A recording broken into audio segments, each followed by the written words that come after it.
Hi, everyone, and welcome to the Monomyth Diaries, a podcast where ordinary people get to share their hero's journey. I'm Andy, and I'll be your host. We'll discover powerful insights, critical moments of growth, and much more. Thanks for joining us. We all have a monomyth to share, and someone out there needs to hear it. Welcome to the Monomyth Diaries, a take what you like and leave the rest podcast, where real people share inspiring stories of transformation. No advice, no experts, just connection, growth, and hope. In today's episode, we're talking to one of the founders of our podcast. She's been a blessing to me, a vital part of the success of our show. Angie, welcome to the Monomyth Diaries. Thank you. Thank you, Mandy. It's so fun to be here finally. I'm usually behind the scenes, in the back, behind the camera, and now I'm in front of the microphone. I don't know what I would do without you. How many times have I screwed up the audio, the video? Anytime that you're not here, I worry so much. It's an honor. It's fun. Well, before we get started, let's tell our audience how you came to be on the Monomyth Diaries and how we got to know each other. Both you and I are part of a wonderful, amazing workout group, F4. Here in the Katy community. And I think it probably started with one of our beat downs, and I believe you were leading it. And one of the things we had to do was, as we worked out with our buddy, and you were paired with me, and we had to tell each other something unique or something special about ourselves. I think the question that I asked everybody to discuss was tell your partner one goal you have for the upcoming year. That's And I right. had shared with you that I somehow wanted to share my story and I didn't know what that looked like. Exactly. It's coming back to me. And then I told you, oh, well, I have a story and I don't know how I would go about telling it, but I did mention to you that my husband's like, Ange, you have to write a book. You need to write a book. And you're like, oh my gosh, my husband told me the same thing. I am not a writer. And I think we kind of just looked at each other and we're like, what about if we verbalize it? What about if we have a podcast where people can share their stories, share their journees, and I then remember being super pumped when I left that workout group and said, oh my gosh, that's what we're going to do. We're going to start a podcast. yes, And I here we are. remember. Here we are a year later, and we have become fast friends. Yes, we have fast and dear friends. Today's episode, we're going to be talking about leadership and the boons of leadership. But before we talk about that, since you're in the hot seat today, we're going to make you do some Monomyth story starters. Oh, yay. It'll be an opportunity for you to get comfortable, as I know you're nervous. A little bit. Thank goodness there's no camera. Yes, for people who are tuning in today, normally you can go to the website and see us on YouTube, but this episode will only be audio today. So it definitely takes a little bit of the pressure off. It sure does. Well, here we go. Question 1, mountains or the beach? Oh, the beach. I love the beach. Yeah, because you're from California. I am from California, and so many summers we would spend with my friends out on the beach, and I would always say, I'm going to live on the beach, and I'm still saying that. Here One you are. day it'll come, What? And you're here in Houston, Texas. and I'm here in Houston. The closest beach to us is not the nicest. I'm glad we have one, but it's not my favorite place to go. Can't beat the California beaches. No, you cannot. What is your favorite indulgence? I'm a wine drinker. Give me a nice cab and some dark chocolate, and I'm in heaven. If you could have dinner with anyone, dead or alive, who would it be? It would be my grandmother. Very strong lady, a very beautiful lady, and she would take care of us and my other cousins and siblings after school. So I remember vividly going over to her home, and she would have a house full of kids, grandkids. Very strict. And the minute that we stepped into her house, we had to speak Spanish. She's like, there will be no English here. And I thank her for that. I bet. So I'd love to see her again. She passed when I had my first son. He was 1. You were in your 20s. I was in my mid-20s. Okay. Yeah. I bet now that you're older, there's so many more questions you would ask her that you didn't get to when you were 20 that maybe you didn't think about. Oh, for sure. Yeah. Definitely. If you could instantly learn any language, which one would it be? Italian. It's very similar to Spanish, but I just love the way the Italians speak. When I was in Italy last year, I was just in awe and I was like, oh, I want to speak Italian. So, but I just love the way it flows, how excited they get. They could be saying something very boring, but it just sounds really awesome. If you could master one musical instrument, what would it be? The piano. I love the way the piano sounds. I did dabble a little when I was young with the organ, although organ is not the same as a piano, but I love the piano. I wish I could master it. All right, well, that was the last question. As I said, today we're going to be talking about boons of leadership and your experience in becoming a leader. Before we jump into your experience, let's talk just briefly a little bit about mine. I often get referred to as being a good leader. I do not consider myself a leader necessarily. I think it's just something that has happened to me sort of organically through years of being in Al-Anon. And so if you haven't listened to some of the previous episodes, my episode in particular, and a few others that we've talked about Al-Anon, I am an active member of Al-Anon, which is a 12-step program for people whose lives have been affected by someone else's drinking. And I think we just practice a lot of leadership skills in that program, leading with grace and dignity, behaving with grace and dignity, keeping your side of the street clean, and giving back to the community. I have had a lot of practice being a sponsor now.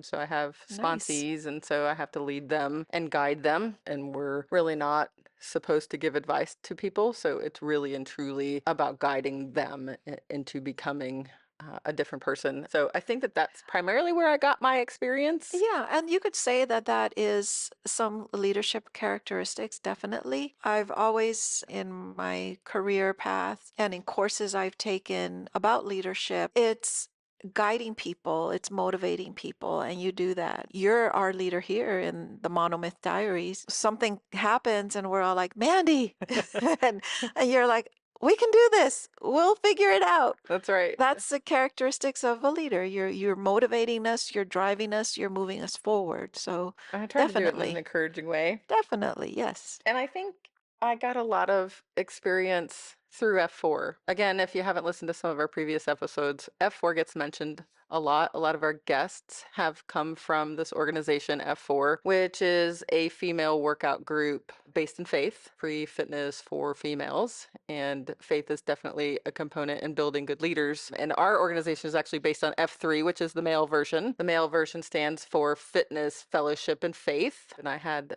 the opportunity to be something called an AOQ, which is an area of operations Q. And a Q just means that you're the workout leader for the day. That's all a Q is. And so I had the opportunity for a year to be an AOQ. And so that just means I'm leading one particular location in the daily functions. Function, yeah. The daily workouts. Yeah, and keeping everybody in alignment and encouraging people to promote faith and fitness. Yeah, so that's how we got to know each other, because I was the AOQ and I was encouraging you to become a Q. Yes, I remember I had just joined the group, probably not even a month that I I just saw joined. natural qualities in you. I was like, oh, she can do this. And you approach me and you're like, I think you'll be a great Q. I'm like, what? Yeah, you really didn't want to do it. What are you talking about? And she's like, you could do this. And you had such a big smile on your face. And it was such a face of, yeah, you could do this. In my mind, I'm like, girl, you're crazy. I cannot do this. I cannot lead a group of women in exercise. I had never, never, never done anything like this. And so I remember I told you, no, I think I'll think about it. I'll just participate in the exercise for now. And you're like, no, you could do it. You're going to do it. And I'm like, I finally convinced you to do it because I was willing to co-cue it with you, meaning we were going to do yes. it together. Yes, And that made you more exactly. comfortable. And that's, Exactly. again, part of being a leader is, all right, you're uncomfortable. How can we make this happen? What will make you comfortable and willing to do this? Because I definitely saw characteristics in you of a good leader. I think the minute that you said, I'll co-cue with you, it sort of took that the spotlight's going to be only on me, and that's what I hated it. But the minute that you said, I can co-cue with you, then I'm like, okay, we're both going to be up there. In my past life, I would have to do presentations to leadership to tell them about where we stand on projects, where we do budgets. And I would just be so nervous because I would be having to speak to managers and I would be so nervous thinking I'm going to screw something up. I'm going to say something wrong. I think one of the helpful parts of cueing or leading the women in a workout is they're all so encouraging. If you make a mistake, nobody cares. It's just such a nice, kind, loving group. They are, and you can't do any wrong. If, like you said, if you mess up as you're doing it, it doesn't matter. So now today, you are the AOQ of the same location that I used to be an AOQ of. So walk us through what becoming a leader over there has looked like. How did you get started doing that? In our F4 community, we get the opportunity to queue, which then makes us go ahead and plan for the lesson and execute the exercise and all. So I was a queue for a few months, and it was time for the AOQs of that location, you being one, to sort of retire. You're only an AOQ for about a year. I remember that you and DJ, which is another lady who was AOQing with you at the time, you both were running the location, said, I think you could be an AOQ. You would be the next one. You can make this happen. And I, again, was like, no, I don't think I can. You did not want to do it. I didn't want to do it. I just thought, oh my gosh, this is happening too quickly. Things that happen to me don't happen so quickly in my whole career path, moving from different roles in my career. And this was just like bam, bam, bam. You're a member, you're a Q. Now you're being asked to be an AOQ. I'm like, And you were the birthday queue. oh my gosh. And I was a birthday queue. So that meant I had to wish all the ladies every month a happy birthday, post happy birthday wishes, and just keep track of all the birthdays coming up. I was like, oh my goodness, can I really do this? So once again, I said, well, I can do it. I can be one if I get a partner. Okay. Like So, DJ and I were. like DJ and you were. Okay. Exactly. Well, since you've brought up that in your former career you were in management, let's talk about the differences that you see between being a manager versus being a leader. I think sometimes those two roles are interchanged, but they're not the same.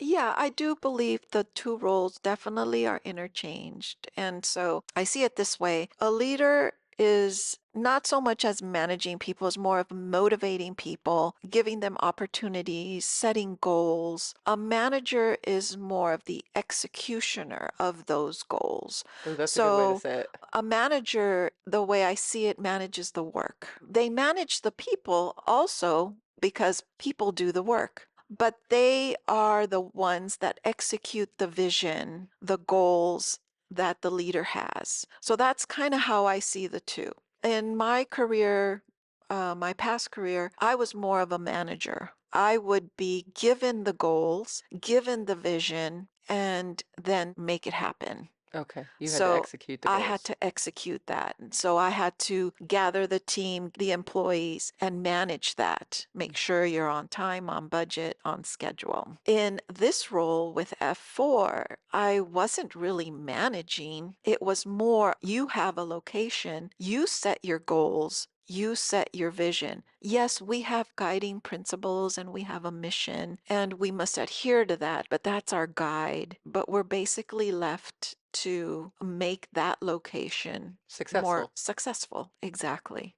Yeah, and you were And there to so encourage the girls. I have to encourage the girls, I have to motivate the girls, I have to make leaders of some of them. And Yeah. so that's a lot. And Yes. I've never really been in a position like that. This is all pretty new. Yeah. Well, the So Highlands is doing really, really well. So you and your co-AOQ. my co-AOQ, yes. Yes. Sweet 16 is her name. And by the way, if you're listening to this in F4, we all have nicknames. Yes, we don't use our real name. No, my nickname is Adventureful, and your nickname is? Country girl. I love it. Sometime if you're listening to this and you want to check out F4, go to our website and check us out. I will drop those in the show notes. I want to circle back to one of the things that you said was there's a lot of autonomy. You're given a lot of autonomy. For me, that's an important part of being a leader is allowing the people that you're leading to have autonomy. And I think that F4 does a really good job. We have a group of regional board members, which we call the Nameless Wonders, because we try to stay behind the scenes. Because again, our job is to, oh, and by the way, yes, I'm part of the Nameless Wonders. I should put Yes. that out there because now that I'm not an AOQ and I kind of took a year off and just sort of participated for a year. And now I've stepped into a new role, helping to lead now the other locations, right? And so we try to give everybody autonomy, as you said, to make their own decisions. Because one of the things that I am very against when it comes to being a leader is micromanaging people. Exactly. How do you see that? Is there a difference? Do you find that in the business world that there does have to be some micromanaging of people? There does, and it depends. It depends on the type of manager that you are and the type of work that you're doing. So there could be some projects that you have to micromanage, or it could be some people that actually need the micromanaging, because if you give them autonomy, you let them loose to do what they need to do, they won't do it because they don't know how. Mm, And they need that guidance to tell them exactly what to do, when to do it, and how to do it. And so you're more into the details of the work. okay. And so it just depends. And one of the things I learned as being a manager that does help me in my role as an AOQ is how to read people and how to know what they like, what they dislike, how they like to be approached, how to speak to them. I think that is a key to a good manager, actually, and a good leader has that. Yeah, how to They best can sense communicate. that. And exactly, because communication is key. All right, well, let's switch gears just a little bit. Tell me what stepping into leadership has taught you about yourself. It has given me confidence. So here's something that I always get when I get feedback from my mentors. They're like, you are a great manager. You can be a good leader. I've always been told that. But coupled with that, they always say, you need to be more confident in yourself. Mm, You don't have the confidence in yourself that you can do it and you can see it. And so I think that's what I'm working on now, and I think I'm seeing it, that I'm a little more confident in my role as an AOQ. I see that I have motivated a lot of women, and yes, you and they've have. and they've told me, they've actually told me in my face, if it wasn't for you, I probably wouldn't be here. And that's just something that tickles me and just warms my heart. It's like, okay, I think I'm doing the right thing here. I love to hear that F4 has done that for you. And I would agree. I'm always surprised that you lacked confidence because I would have Yeah. said you're a very confident person. No. Okay. Mm-mm. I love that so much. I Yep. mean, that is Yep. definitely a goal, I would say, of F4, and I'm glad to hear that they are meeting that goal. I would have to say that's probably true of myself as well. I think I had a lot of experience stepping into F4 and that leadership prior to because of telling my story often and talking in Al-Anon. I also was a school teacher, and Mm-hmm. so I did have a lot of experience talking in front of people. That part didn't really make me nervous. I get kind of excited to do that part, but leading the group as an AOQ was challenging for me. And I would say, yeah, I had to learn some skills, But you some were people wonderful. skills. You did good. I You have mo the encouragement you part down. It was the motivated people me. skills that I Yeah. definitely had to work on. Oh, I love to hear that. I definitely love to hear that. Okay. Have you faced any particular challenges in your role other than working on your confidence? Not really, to be honest. There has not been any challenges in my role as a AOQ. I think sometimes, there's little disagreements here and there, but they're so minor. At our location, we have this very strong sisterhood. It might stem from our location being actually the very first one, and often we are said that we're the mother location that The led to mothership? the mothership that branched out all of our other locations around the community. We really take that to heart. So we kind of feel like we're the moms. Oh, And I do have a lot of moms in our location. So we want to make sure everyone's okay, everyone's feeling all right. We don't want to hurt anyone's feelings. So I think that cuts down in a lot of drama, because I can very strongly and happily say that I have not experienced drama within a group of women when sometimes you do have some drama. a little bit. Yeah. Well, I think in any And group of women, you always end up with yeah, they drama. always end up with drama. And so I haven't come across that because I think if that were the case, that would be my challenge is how do I tackle that? How do I calm that? How do I get that out of our location? But thank the Lord that we have not experienced that at Okay. our location. I'm glad to hear that. And I mean, we have little hiccups here and there. I think our biggest problem is we like to talk. We have that problem. We love to talk, and even though we saw each other a couple days ago, we have to catch up on what happened the day that we didn't see each other. And so that's been a challenge in the sense that we need to get the exercise going. Right. And because then we start giggling and cutting up while the queue is leading. Exactly. And so the leader is there trying to lead a group of women who really want to just have a conversation and not so much of a workout. So the bell, remember the bell you gave me? Yes. That is always handy and in my hand.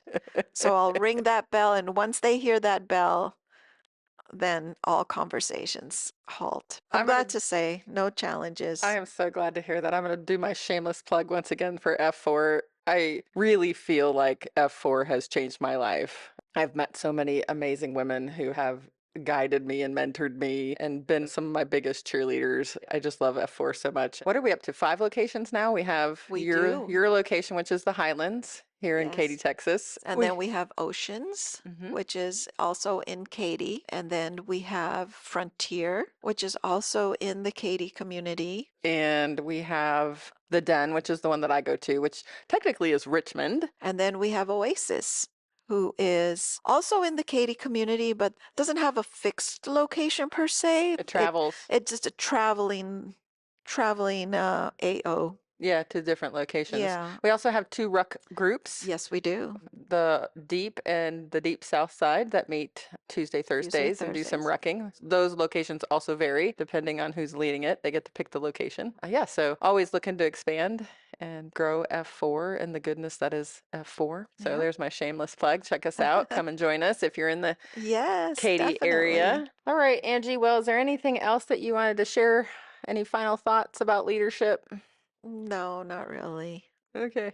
Well, I will say that your group definitely leads with faith. Yes, we do. It's like my favorite part of the circle of trust, and it's usually after the beatdown. What I've started doing is incorporate scripture in my word, and I actually got that idea from one of our PAX members. Healer is her name, and I feel that that's really important is to bring scripture. And I love to get my scripture for my word and then give them a little bit of what that means to me. I have a Bible app that I get devotionals daily. They're beautiful devotionals that really have resonated. Most of them have resonated with me, and it gives you the scripture as well and the meaning. And so I pretty much use that as my word. So I really try to incorporate faith more so than when I started, and I really like it. I'm also leading in prayer, which I never thought I would do. Oh, Angie, I love that. So I did not know you were doing that now. I do that when our prayer leader, healer, Healer. is absent. I let her do that. She is so wonderful at She is that, good at and it. she's very good at it. But on occasions that she's not around, then I will do it. And other cues have asked me, can you say the prayer? And Mm. so I'll step up and say the prayer. So that's another aspect that I would have never thought I could do this, and I'm actually doing this. Yeah, I love that. That just warms my heart. I was the same way. When I started in F4, I was uncomfortable praying out loud with the group. Obviously, I do it now and I do it all the Yes. time. But yeah, I had that same feeling, and Bookmark was definitely one who really encouraged me and helped me put that into practice as part of Yeah. my cues. I love Definitely. that about her too. I got that idea also to Healer and Bookmark because Bookmark will always do that. And I just loved it. I love her words. I miss her so. I wish she would come to the Highlands and visit us once in a while. Bookmark is one of our founding members, and she attends the Frontier. She is a powerhouse of prayer for sure. All right. Well, thank you so much for doing this. I Thank can't believe it you. took us a year and a half to get you on the show. Yep. Well, I'm on the show, Yes. but just behind the You scenes. are behind the scenes. You're making the magic happen for sure. I couldn't do what we do without you. So thank you so much for everything that you do. And thanks for coming on the show. We're going to have you on more often. Yeah, this was fun. I know we're gonna do another episode, maybe you, myself, and Rachel coming up for the holidays. Yes, I can't wait till we have Rachel on board. She is a beautiful soul. I've met her once and I'm so excited. I want to see her again. Yeah, seeing her in action. Oh my Mhm. gosh. She and I really have to rein it in because we could get off track. Great. That'll be more work for me. You're gonna have to definitely be checking the batteries for us because we talk a lot. All right. To our listeners, thanks for joining us. We would love to continue this conversation. Feel free to jump onto our website and share how you are being a leader in your home, maybe your community, your church. What are you doing to be a leader out there? Drop us a line Yeah. on our website. Thanks for joining us. Thanks for joining us on the Monomyth Diaries. If this episode resonates with you or someone you know, we'd love for you to share it and spread the inspiration. Don't forget to follow us wherever you get your podcasts or on YouTube to stay connected. We'd appreciate if you could take a moment and rate and review the podcast. It helps us reach more people with stories of transformation and growth. You can visit us at monomythdiaries.com or text us directly from the show notes to reach out and keep the conversations going. Until next time, heroes, let's journey together through our monomyths.